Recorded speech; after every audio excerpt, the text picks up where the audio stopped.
All right, folks, good morning. Welcome. Can I get a big hooah? All right, it's great to see everyone. Welcome to the AUSA Army Aviation Hot Topic. Today on this warm, what will feel like a very hot summer day, almost 80 degrees. The record, if anybody cares to know, is 78, set back in 1878. So if we get to 80 today, it'll be a record for this day in February. All right, my name is Alex Brody. I am the Director of Meetings at AUSA, and before I introduce General Brown, we have just a few administrative announcements. Badge is required the entire time. Please make sure you wear it. If you lose it, please just stop by registration and speak with our team. They'll get you a new one. Any proceedings and handouts, we will have a link from this event on our website about a week after it concludes. So just go to our website. They will be available. We have a number of great land warfare papers on multi-domain operations and the Ukraine in our pre-function area. Please take a minute to pick them up, take them with you, read them when you have time. Questions. I will be walking the room with question cards for our panels. So if you have questions, we do encourage you to write them down. I'll pick them up, I'll hand them to the moderator, and we'll get to them as we can. For any keynote speakers, I will walk the room with the mics. So get your questions ready. We have a number of great presenters today, so we hope you'll have lots of questions for them. Membership. Who here is a member of AUSA? Please raise your hand so General Brown, General Haley, General Smith can see you. Hua, thank you.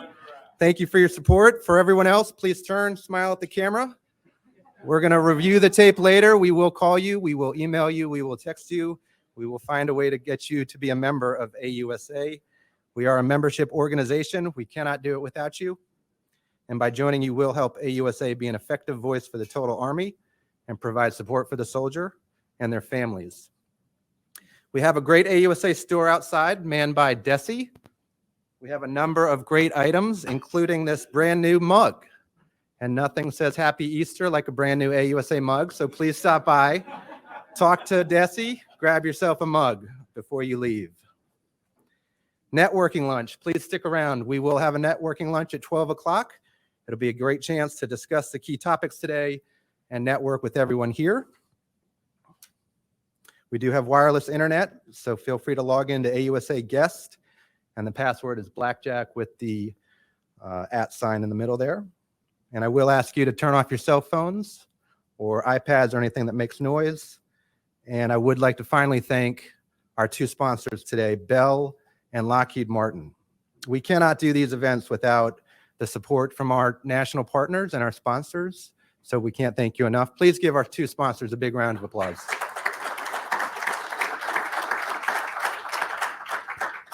And with that, it is my pleasure to introduce the President and Chief Executive Officer of the Association of the United States Army. Please welcome General Robert Brown.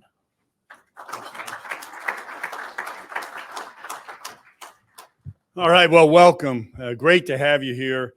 You know, we've done these aviation hot topics before, and they've always been fantastic. One of my favorite hot topics, where you get industry, you get the leaders from industry, you get the general officers and the experts in the field together. Always great dialogue, but we've had way too long a break with COVID. I think it's been since 2019, the last aviation hot topic. So it's great to be back and really critical as we get these key topics and discussion going today. So thanks for joining us.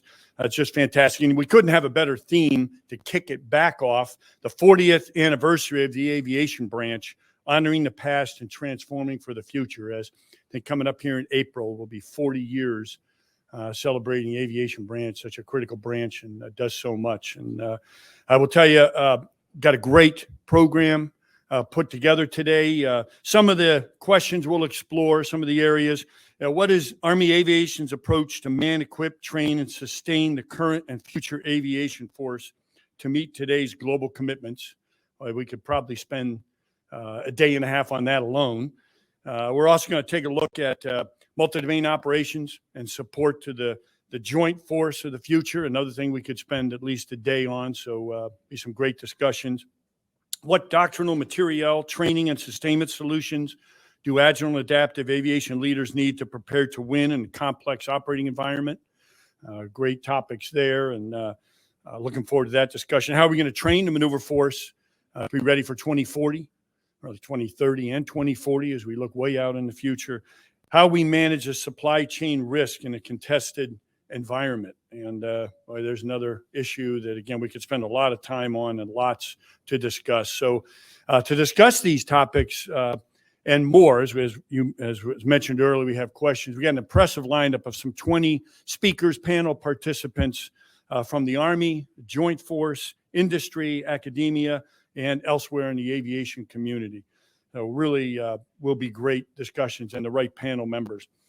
Many of these folks are at the top of their field, and you can expect a rich dialogue on all these issues during the panels and during the questions. And again, networking lunch, don't forget, great opportunity to discuss even further a lot of the topics brought up today. So I'd like to give a special thanks. This would not have been possible without Major General Mike McCurry, Mac, Commanding General of the United States Aviation Center of Excellence. Thank you and your team for helping pull this together. Not easy, but we get the right topics, the right folks here to discuss them. Thanks, Mac, for that. Also, to again, a great thanks to our industry partners. We all know, there's no way soldiers can go into harm's way with the best equipment in the world without industry, our amazing industry partners, and talk about an area where it's absolutely critical. So thank you for being here. Thank you for all you do to give our soldiers those important tools and what they need to do their job and keep us all safe and free. So again, thanks for joining us. Now, let me introduce and get right to our first keynote speaker. And we're very honored and glad to have the Honorable Doug Bush here, the Assistant Secretary of the Army Acquisition, Logistics, and Technology, and Army Acquisition Executive. Now, I'm not going to go through his entire bio. It'd take too long, but there are a few things I want to point out. 1993, West Point graduate, and he spent his first 5 years in the Army in the 24th Infantry Division, which became 3rd Infantry Division at Fort Stewart, Georgia. Amazing service there. He would go on to Georgetown. We'd get a master's in national security studies and have what I would consider one of the key jobs during that time that would propel his successful career. He was an intern right here at the Association of the United States Army, and we're very proud of that, a national security analyst. And obviously that led to his incredible success in his career, but we're just proud alumni. We brag about him all the time. He was legislative correspondent, legislative assistant, legislative director for Variety Senator Bill Nelson, Congressman Jim Cooper, and Congressman Neil Abercrombie. He would then go on from 2007 to 2019 in a key job, professional staff member of the House Armed Services Committee. And in that, he was key in analysis and oversight of a wide range of Army, Marine Corps, Air Force, Navy, combat systems acquisition programs with a focus on minimizing cost growth, delays, shortfalls, and delivering capabilities. So talk about a critical job during that time. And later would go on to be the Deputy Staff Director of the House Armed Services Committee and a variety of other key positions. But when you look at his current position, he was confirmed by the United States Senate on the 9th of February, took the job on the 11th. In this position, it's unbelievable when you look at it. It's got to be one of the toughest in the Pentagon, no doubt about it. He serves as the Army Acquisition Executive, the Senior Procurement Executive, the Science Advisor to the Secretary of the Army's Senior Research and Development Official, and he is also the principal responsibility for all Department of the Army matters related to logistics. In other words, he's not going to be bored anytime soon. Incredible position, and we're really glad we got the perfect guy in this really tough position during this critical time. So please join me in a warm welcome for the Honorable Doug Bush.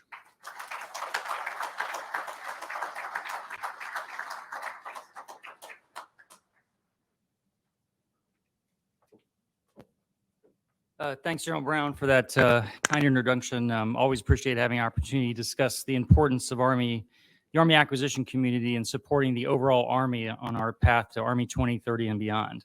One minor correction, I was not an intern. This was actually my first paid job in DC. And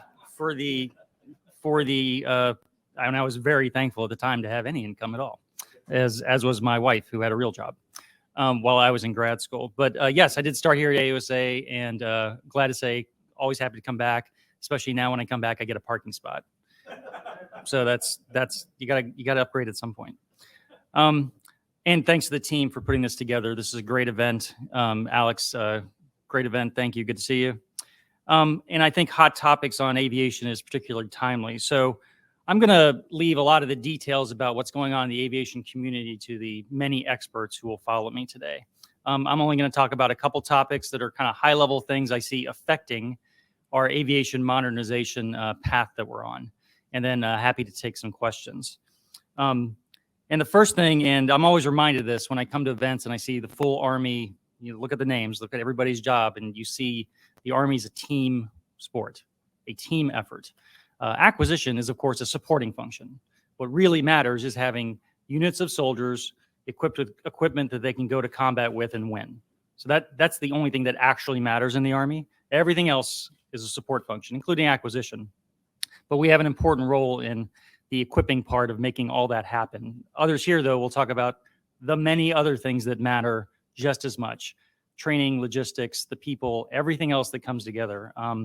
As I often say, the Army, we equip units of soldiers to do missions. The other two services, it's a little more the other way around. They have equipment that they put people on.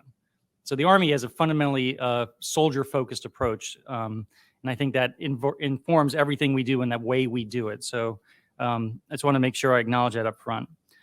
So at the expense of being the first speaker in a morning event and going a little deep into acquisition wonk, I will mention two things. They have been discussed in the media that actually are really important in acquisition and how we're doing this modernization cycle different, trying to do it different and better than some in the past. So one of them talked about has been the middle tier acquisition pathway. And there are, to put it mildly, a variety of views on that here inside the Beltway. I can tell you, specific to aviation, actually, aviation is one of the areas we're using this new authority from Congress the most. And I think, well, so it's an authority that lets us start programs faster. It cuts out a lot of the initial steps normally involved in starting a program. It lets us get to building actual prototypes much more quickly so that we can use those to inform our requirements with real equipment, with soldiers operating it, rather than the previous effort, which the Army struggled, and it's really hard to perfectly predict the future writing requirements and then make a program somehow match and fit inside that. We're doing now those two things concurrently. Now, if that's not controlled well, it can be a problem. Concurrency is not always good, but if it's done well, it saves years and actually gets the Army a way better product. My aviation counterparts writing requirements have an opportunity to do it over time and evolve their thinking and learn from actual physical kit. And there's nothing wrong with that. That's actually how the Army used to do requirements. I've read a lot of the histories a while ago. It can be iterative. It doesn't have to all be perfect up front. We just have to communicate that we're doing it differently for a reason. So the reason, the Chief of Staff, I'm sure you've heard, has talked about the urgency of modernization, and aviation certainly represents that. We have very aggressive timelines we are seeking to meet. But that urgency is born of, I think, something the war in Ukraine is showing us we have to have. So how aviation is operated there, the generals can talk about that. The chiefs focus on speed, range, increasing those things, and also significant additional unmanned capability paired with manned aircraft, I think we're seeing the need for it right now. So it's really, the Army is actually, I think, ahead of the game. We started this modernization push in that direction. I think we're seeing now why it's so vital. So speaking of now inside aviation programs, so we are doing these things differently. So if you look at across the board, all four of the big efforts, FLRAA, FARA, ALE, and Future Tactical UAS, and boy, we need to work on the names there, Mac. I know what all those are, but we gotta work on the names. But that all being said, all of them are using, in some way, middle tier authority. So that's, again, we have requirements that are being refined as we go, and we're also trying to go faster. So these four efforts, with many layers inside them, were, I believe, viewed by my predecessor as the right type of programs to use as authority for. So that's why we're doing it here. We'll be able to go much faster. That being said, there is another side of using authorities to go faster, and that's ensuring that we're responsible doing it. So being able to do programs faster and having flexible requirements does not obviate the Army from the responsibility to work with Congress and inform them of what we're doing. be transparent, and also just take care of the taxpayer dollar. So all those responsibilities are still there. Those don't go away. We're just getting at them a bit different than the traditional, very slow, for those of you in the room who've done it, very painful traditional acquisition pathway. So we're going to find a way to do both, and I think we're finding that on all of these programs. Speaking of Congress, so another part of acquisition that I think bodes well for our hopeful success here in aviation modernization is continued support from Congress.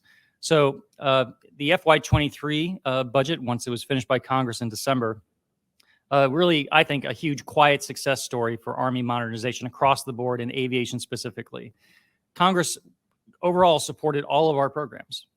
There were a couple cuts, but really across the board, we got all the funding we needed, including some extra funding, including in aviation. So I think that Army continuing to do this right, tell its story, inform members, will result in that if we just keep at it. But keeping that in sync with Congress and keeping the resources flowing is, of course, critical. Another area, of course, the Congress have been hugely supportive of us is our effort to support Ukraine. So while the Army has sent approximately $13 billion through presidential drawdowns worth of equipment, we are able to buy that back. And significantly, we are able to send something perhaps older that's still effective for Ukraine, but we can buy the new current version of it. So the actual money that's flowing back into the replenishment accounts is going to be higher than that $13 billion. So how has that affected aviation? So far, indirectly. I think, but as we've seen, we'll see how the battlefield continues to evolve. But all that funding coming into other parts of the Army's budget will hopefully give us more options to make sure our aviation programs stay on track. And so far, I think that's where we're headed. So, of course, the Pentagon, classic Pentagon, I think the final crying on FY24 was over the weekend. I was only indirectly involved in that, but I had my share. But I think the 24 budget is finally done, which of course means we have to start 25. We actually started a month ago. Why wait when you can start the 25 budget without a real top line?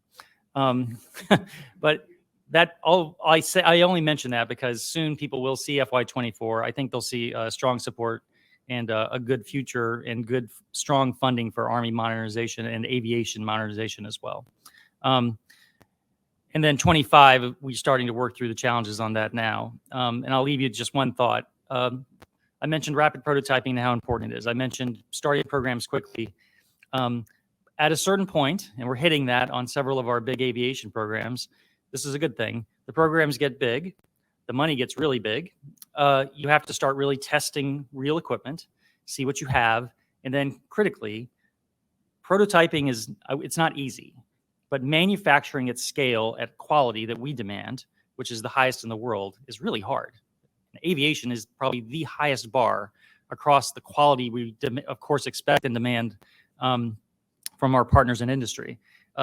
Moving programs from prototyping to large-scale, high-quality production. We're in that phase now on several programs. We know how to do it. Aviation community absolutely knows how to do it. So I'm confident, but it could get bumpy in places. But I think with continued support within the Army for these programs and on the Hill, I think we'll get there. So they gave me 30 minutes. It's funny, they actually thought I would talk a speech for 30 minutes, and I have no idea what I would say for 30 minutes. Really rather would just take some questions now.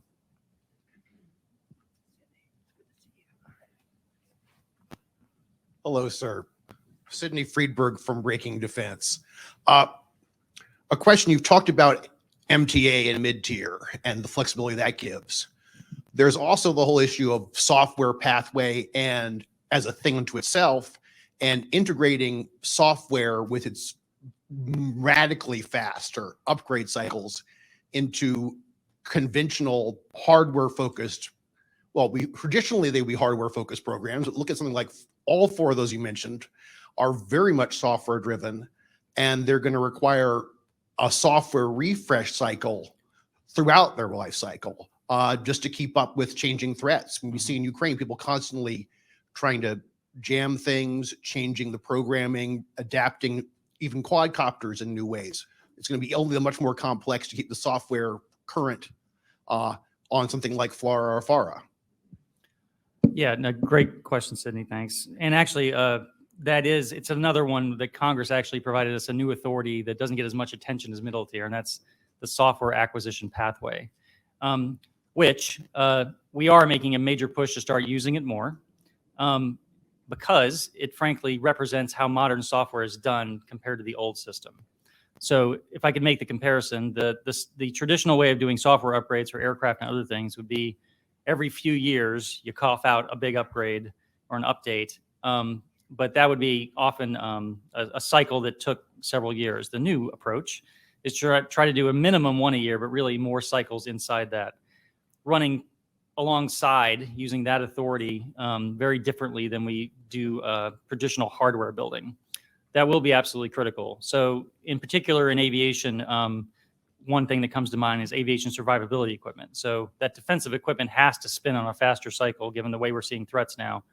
That software pathway will enable us to make that work, because as you point out, all of these platforms, and really across the Army, if you look at all of our large platforms, are ever increasing really software programs. So the hardware is still vital, but if the software is not there across the board, it won't work. So it's an area of growth for us. I think we're learning a lot. We've got a few we started with small programs, but now we've got a few big programs that are going to be using that acquisition pathway. And we're going to learn how to do it. I will say that acquisition pathway is a little different. You cost estimate it a bit different. That might make people nervous in the Pentagon. There's always cost estimating people who are nervous. It's their job to be nervous. That's okay. But we're going to work through that. The key thing, again, will be Congress and making sure they understand how we're using it and why we're using it. But I think it's got potential to just finally let us do software the modern way the rest of the American economy does it. Yes, Mr. Secretary, question for you is all the services, and this is not aviation specific, but if you want to take it there, that's great. All the services, as we know, are aggressively trying to modernize, and everybody seems to claim they're somewhere 10 to 20 years behind where they really need to be to meet the emerging threats. So there's a lot of positive energy there. Is there any cause for optimism that the integration between the services in the acquisition process, tied back to the JROC, is getting better? Because 4 or 5 services frantically trying to solve their own problem doesn't win a war, because it's got to be joint integration. So what's your assessment of that? Is that moving forward, or is it still stovepiped? So it's a fair question. One important feature about middle tier authorities actually is, for a requirement standpoint, we don't have to go to the JROC. Now, the good part about that, it saves a lot of time. The bad part, potentially, would be making the services getting out of phase with each other. So we still need oversight from OSD on that, and I think that's still happening. I mean, CAPE's still there, the budget cycle's still there. I can assure you we get lots of ideas and help from our friends at OSD. I think the Army, especially on aviation program, remains in a good place as far as what we're pursuing and what our crosstalk with our other services has been so far. I think it will be vital, though. I always ask every program I do, every program that comes before me, I always ask what the Marines are doing, because we should not drift too far apart. There's going to be different equipment, but there should be ways to work together. And in aviation, other services too. So the Navy, of course, uses a version of our Black Hawk, and we're seeking to do that. I think if I point out one area where we need to do better, it's probably over time converging on a more joint set of unmanned aircraft. So right now we're in the thousand flowers blooming phase of this. Everybody's got their own. There are dozens just in the Army, which is good. But at some point, some jointness there. And then on the back end of that, the jointness on the comms link so we can interoperate. I think one of the project convergence lessons that you'll hear talked about from this past one, which kind of surprised me, but it's really good we learned it, is just airspace control. All this stuff in the air, especially a lot of unmanned things, just increases the complexity of that problem. And that was just an Army exercise. You make it a joint exercise or multinational, it's even harder. So that's just a few thoughts. I think we're in okay shape, but it's a constant struggle to make sure we're not getting too far from joint approaches. Sir, what keeps you up the most at night in your position as ASAult? So here's the good news: not these programs. So actually, well, right now, of course, mostly two things. Well, number one is making sure we are able as a country to provide Ukraine the support they need to win the war. So that's number one. But a close thing right behind that, and right now, by the way, that's mostly because of the way the war currently stands. It's mostly been an ammunition question, but that could change. The other thing, though, is just making sure that all of these Army programs, the aviation, all the big ones were started before I got there. That's, I think, started for the right reasons, the right way, is keeping them going under my watch to make sure that we get the job done and do the best we can. So all that being said, though, the aviation programs, broadly speaking, they all have their challenges, but I think are on pretty good paths right now. And we've got good congressional support. And I think as long as we kind of keep the ball in the fairway on these programs, we'll be okay. Mr. Secretary, first of all, thanks for your service. It's never easy being the job that you're in. And fortunately, everybody's always 100% behind everything you want to do.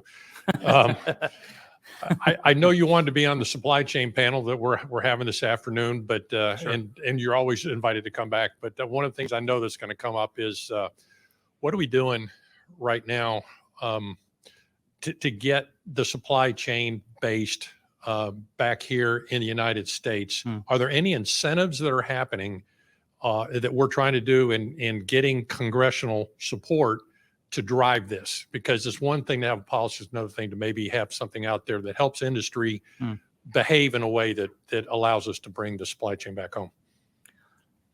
So, yeah, great question. I think this was really started before I got there, and then I got there, it was already well underway.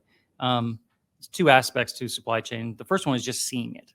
So just be aware of it. And this is something that the government now wants to do more of that itself. Industry, of course, knows its supply chains. The government now is more in the business of looking at that ourselves because a government perspective can be a bit different. We ask industry to, of course, provide us the best equipment at the lowest cost. That points them to an efficiency approach. There's nothing wrong with that. But if you add a layer of redundancy and security lens to looking at the supply chain, you can come up with a different answer. Maybe you need two suppliers for something. Even though it's not perfectly economically efficient, it's better from a redundancy standpoint. Maybe you need suppliers either in the US or close by. Friendshoring is the other term that's been thrown around. And I think that's a way we're looking at the risk. So I think we're seeing supply chains much better now. So that's a good start. The second part's the hard part, doing something about it. One point I've made on this in the past is that global supply chains are not automatically bad. So we had 50 years of globalization for a lot of good reasons, and it's given us a very productive economy and very productive industry. I think a middle, and so not everything has to come back to the US, but of course, having things produced in friendly countries versus not friendly countries is, of course, very important. So how do you mitigate that risk? One is moving it out to the degree you can, going to another country or bringing it home. The second is stockpiling. So it's a way to just mitigate risk of a shutoff from somebody. And then the third would be, and it's happening, I think, in some cases, is helping industry, subsidizing industry through loans or government efforts to bring capacity here. So that it's a partnership, not just industry having to do it by itself, because it's good that American workers are paid more than a lot of countries in the world. That's a good thing. But it does, in cases, increase our cost of making it here. As long as we have our eyes open, we acknowledge the cost, we work with industry and are willing to pay a bit of a premium for American made in some cases, that's fine. I think congressionally, I believe that a lot of them would support that approach. We just have to be honest with ourselves about it, the potential cost. That being said, I think the war in Ukraine and our ability to ramp up here has shown me that we need more international help too. So we need to work with allies to have, for example, precision munition production capability. It would be great to have, not just in the US, but with our allies. So it's not just us and it's not all in one place. So I think, how can we work with industry? We, of course, in doing our contracting, can decide to draw boundaries around things or say this part of this system needs to be, sourced in the following places. We could do that. It's not our traditional approach, but I think we're going to have to work with industry on just where that makes sense. all that being said, going back to my main point, there are global supply chains. This is how the world works now. We need to find a way to use them in a more smart way, but it doesn't mean they're going to go away. Hope that helps a little. Any other questions? Let's give Secretary Bush a Wow, big round of easy. applause. All right.